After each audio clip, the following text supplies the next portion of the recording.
గురు పౌర్ణమితో పాటు తెలంగాణ రాష్ట్ర కనీస వేతన సలహా మండలి చైర్మన్గా జనక్ ప్రసాద్ పదవి బాధ్యతలు స్వీకరించి ఏడాది పూర్తి చేసుకున్న సందర్భంగా గోదావరికరలో గురువారం జనక్ ప్రసాద్ను ఘనంగా సన్మానించారు.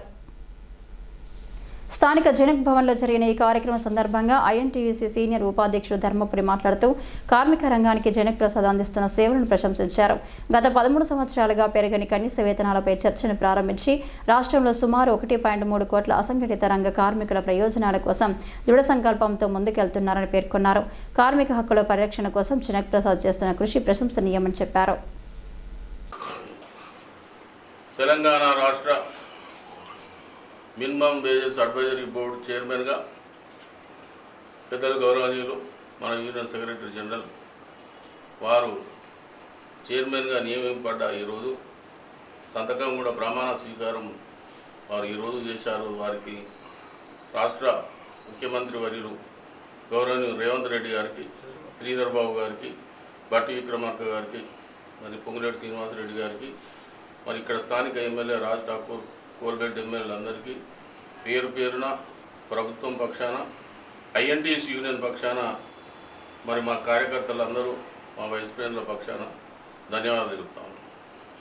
గతంలో చాలామంది minimum wages advisory board chairman చేసిండ్రు, కానీ ఎవరు కూడా అసలు ఉన్నాడా ఈయన ఏం బోర్డు, ఈయనకి ఏం పోస్ట్ అనేది తెలియకుంటుండే. సార్ వచ్చిన తర్వాత అసలు సింగరేణి కార్మికులే కాదు, ఇది కాంట్రాక్ట్ కార్మికులే కాదు, మున్సిపల్ వర్కర్సు, ఆశా వర్కర్సు, మరి ఇంకా అనేకమైన రంగాల్లో పనిచేసే కార్మికులందరూ, ఇటుకబట్టి కార్మికులు కావచ్చు, దినసరి కార్మికులు, వ్యవసాయ కూలీలు, ప్రతి కార్మికునికి జీతాలు పెరగాలి. 2016 నుంచి ఒక్క రూపాయి కూడా ఏ కార్మికునికి పెరగలేదు అని 8 మీటింగులు వాళ్ళు నిర్వహించి ప్రభుత్వం మీద ఒత్తిడి తెచ్చి, మంత్రుల మీద ఒత్తిడి తెచ్చి, మరి అదేవిధంగా ఆ యొక్క నివేదికను మొన్న పోయిన వారంలో సబ్మిట్ చేస్తే దాన్ని నిన్న కాక మొన్న పరిష్కారం అయ్యేది ఉండే. రాష్ట్ర ముఖ్యమంత్రి వర్యులు ఢిల్లీ వెళ్ళడం మూలాన మరి శ్రీధర్ బాబు గారు అందుబాటులో లేనందున అది పోస్ట్పోన్ అయింది. తప్పకుండా కాంట్రాక్ట్ కార్మికులకు, అన్ని వర్గాల వారికి, మరి అదేవిధంగా ఆశా వర్కర్లు, అంగన్వాడీ టీచర్లు, ఎన్ఎంఏ వాళ్ళు, నర్సింగ్లు, ప్రైవేట్ ఆయాలు, ప్రైవేట్ వార్డ్ బాయ్లు, వాళ్ళందరికీ న్యాయం చేసే విధంగా సారు ప్రణాళిక తయారు చేశాడు. దాని మూలాన వారికి ఎన్నో ఏళ్ళుగా ఎదురు చూస్తున్న వేతన సవరణ, వాళ్ళ జీవన ప్రమాణాలు, వాళ్ళ పిల్లలు మంచి చదువుకోవాలా, మంచిగా ఇల్లు కట్టుకొని వారు మంచి జీవన ప్రమాణాలు పెరిగే విధంగా, మన జీవన శైలిని పెంచే విధంగా తన మేధస్సును ఉపయోగించి 16 మంది కమిటీ మెంబర్లతో ప్రణాళిక తయారు చేసి ప్రభుత్వానికి సబ్మిట్ చేయడం జరిగింది.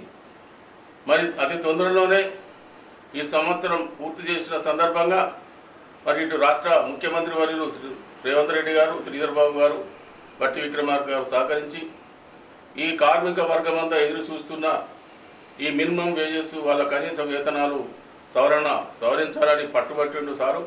అది తప్పకుండా సాధించాలని మరి మేము కోరుకుంటున్నాం. కార్మిక వర్గం అంతా మరి వారికి మనం అందరం చేదోడు వాదోడు ఎప్పుడు రమ్మన్నా, ఇప్పుడు పిలిచినా వచ్చే విధంగా మనం సహకరించాలని, మరి వారికి ఏదైతే సింగరేణి చరిత్రలో కాదు రాష్ట్ర చరిత్రలో ఈ వేతన సవరణ చేస్తే వారికి మంచి కీర్తి ప్రతిష్టలు ఉంటాయని ఈ సందర్భంగా కాంట్రాక్ట్ కార్మికులు, అవుట్సోర్సింగ్ కార్మికులు, మరి అంగన్వాడీ టీచర్లు, ఆశా వర్కర్ల తరఫున వారికి ఈ సందర్భంగా కృతజ్ఞతలు తెలుపుతా ఉన్నా.